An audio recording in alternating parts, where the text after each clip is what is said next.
आज हम बात करने वाले हैं द अलायंस, जो कि एक रियलिटी शो है। एपिसोड 25, जी हाँ, द अलायंस एपिसोड 25 का रिव्यू करेंगे। जैसा कि अगर आप लोग द अलायंस को देख रहे हो, जो भी आप में से जो भी बंदे इसको रियलिटी शो को फॉलो कर रहे हैं, देख रहे हैं, तो आपको पता ही होगा उसमें एक बहुत ही चर्चित नाम है कुशाल टंडन, जो कि बिग बॉस 7 से फेमस हो चुके हैं। बिग बॉस 7 में आए थे, गौहर खान के साथ उन्होंने गेम खेला था और अरमान कोहली से काफ़ी सारी फाइट भी हुई थी।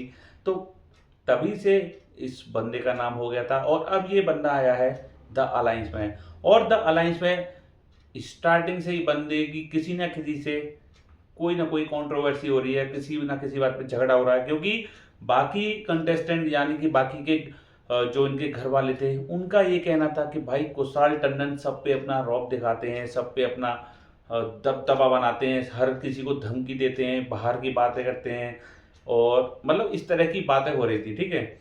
और स्टार्टिंग में ही वंशज, जिसको जानते हो आप, यूट्यूबर है, इन्फ्लुएंसर है, वंशज का भी स्टार्टिंग में कुशाल टंडन से पंगा हुआ था, लड़ाई हुई थी, बहसबाजी हुई थी, जिसमें कुशाल टंडन ने वंशज को भी धमकी दे दी थी।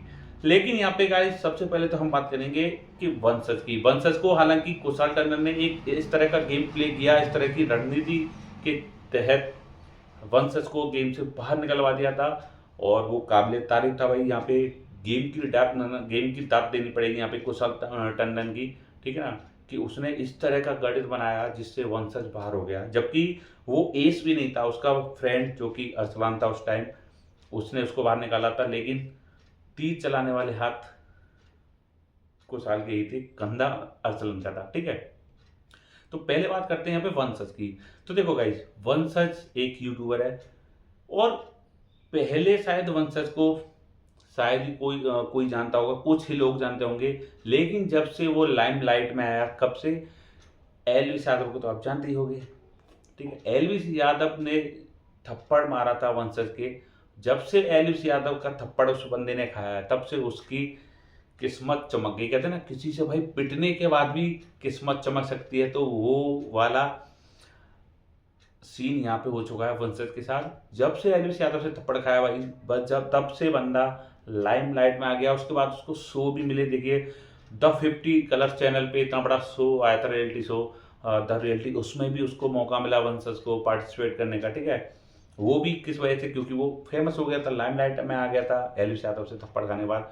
उस शो के बाद अब ये द अलायंस भी मिला है और यूट्यूब पे भी उसके काफ़ी सारे फॉलोअर्स भी बढ़ गए इस वजह, क्योंकि ना आपको बता देखो, बदनाम हुए तो क्या हुआ, नाम तो हुआ, वो वाली बात यहाँ पे बिल्कुल सटीक बैठती है। तो भाई वो बदनाम हुआ तो क्या हुआ, उसका नाम तो हो ही गया।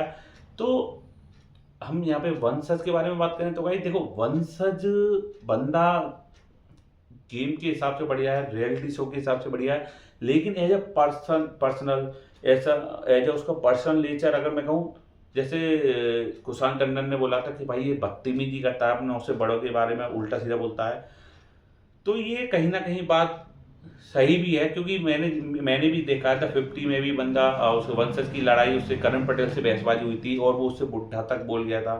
वो करण पटेल इतना सीनियर आर्टिस्ट, ऑलमोस्ट वंशज से डबल उम्र का था, उससे भी उसने बदतमीजी की थी, ठीक है ना, उसको भी बुड्ढा बुड्ढा बोला था।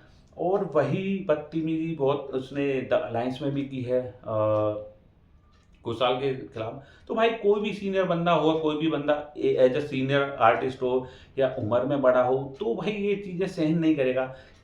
एक बड़ा बंदा छोटे से कह देता थोड़ा बहुत चल जाता, लेकिन छोटा बंदा अगर बड़े से अगर इस तरह की बात करेगा तो थोड़ा सा ऑड हो जाता है, ठीक है यहाँ पे। लेकिन फिर भी कोई नहीं, अगर एक रियलिटी शो के अंदर आए हुए हैं तो वहाँ पे कोई भी बड़ा छोटा नहीं है, सब एक ही लेवल पे माने जाएंगे, क्योंकि एक ही छत के नीचे हैं।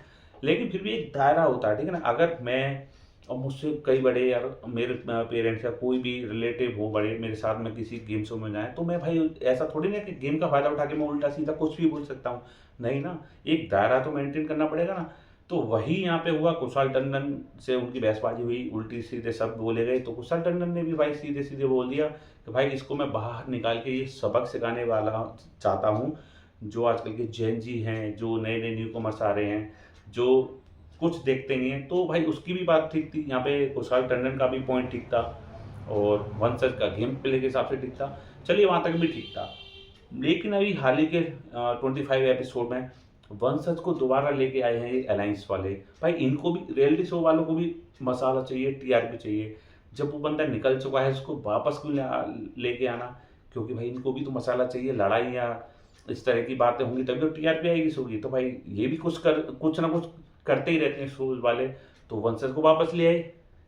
लेकिन भाई वंशज जिस वजह से निकला था, उस चीज यानी बदतमीजी की वजह से निकला था, उसको और ये डबल करके आया भाई, डबल बदतमीजी के साथ वापस आया। और आते आते कुशाल पे सीधा सीधे उन्होंने हमला किया, एक लेटर पढ़ के सुनाएगा, बाद में ये भी बोला कि भाई ये लेटर मैंने लिखा है। भाई एक बात बताओ, जब कोई बंदा आएगा अपने से डबल उम्र के बंदे के साथ इस तरह की बातें करेगा, इस तरह उंगली करके बात करेगा सीधे सीधे, वहां पे तो कुशाल टंडन बिल्कुल शांत बैठा था, जब वंशज आया था कुछ बोला ही नहीं। सबसे पहले आके इसी ने पोक किया वंशज ने, ठीक है। पोक करने के बाद लेटर भी पढ़ा, उसमें उल्टे सीधे शब्द भी लेके बोले उसके खिलाफ। तो भाई ये किसी भी मायने में एक बढ़िया गेमर, बढ़िया प्लेयर, बढ़िया इन्फ्लुएंसर की निशानी नहीं है। तो भाई वंशज यहाँ पे पूरी तरह से यहाँ पे बदतमीजी के दायरे को पार कर चुके हैं। अब उसके बाद भाई कुशाल टंडन ने भी अपना आपा खोल दिया, तो क्या हुआ, अगर सामने वाला बंदा 5 बातें 10 बातें करेगा तो दूसरी तरफ से भी भाई 1-2 बातें आएंगी ही, उधर से भी लाइन क्रॉस होने की पूरी पूरी कंडीशन रहेगी। रिएक्शन पे रिएक्शन तो निकलेगा ही। अब इस चीज़ को भाई जो अलायंस शो के होस्ट हैं कुणाल खेमू, उन्होंने भी थोड़ा सा अग्रेसिव ले लिया, लेकिन और यहाँ पे कुशाल टंडन को कुछ बातें सुना दी खरी खोटी के, आपके कॉन्टैक्ट में ये लिखा है कि ये आप किस तरह से अपना आपा खो रहे हो, हावी हो रहे हो।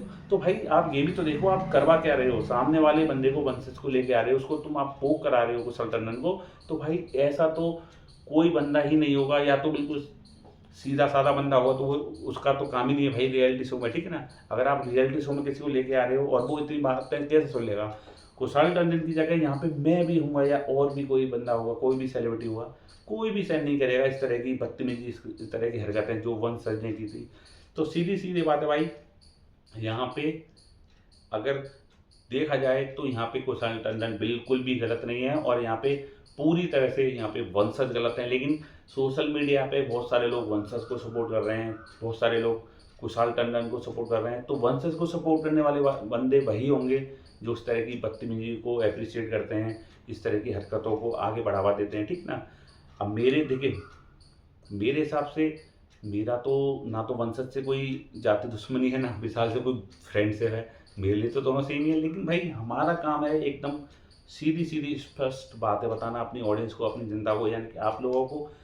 ऐसा मेरा मानना है कि भाई यहाँ पे पूरी तरह से कुशाल टंडन सही हैं और वंशज गलत हैं। बाकी आपकी मर्जी, आप क्या समझना चाहते हैं और क्या समझना चाहते हैं, क्या समझ रहे हैं, और आप किसको सपोर्ट करना चाहते हैं, वो आप कमेंट करके बता सकते हैं कि यहाँ पे वंशज गलत है या कुशाल गलत है। आप कमेंट करके बताएंगे तो शायद मुझे भी आइडिया हो जाए, क्या पता मैं भी इस बारे में थोड़ा बहुत गलत हो मेरी राय, या क्या पता मैंने एकदम सही बात कही हो। तो ये आप जरूर कमेंट करके बताएं, इससे थोड़ा पता चलता रहेगा।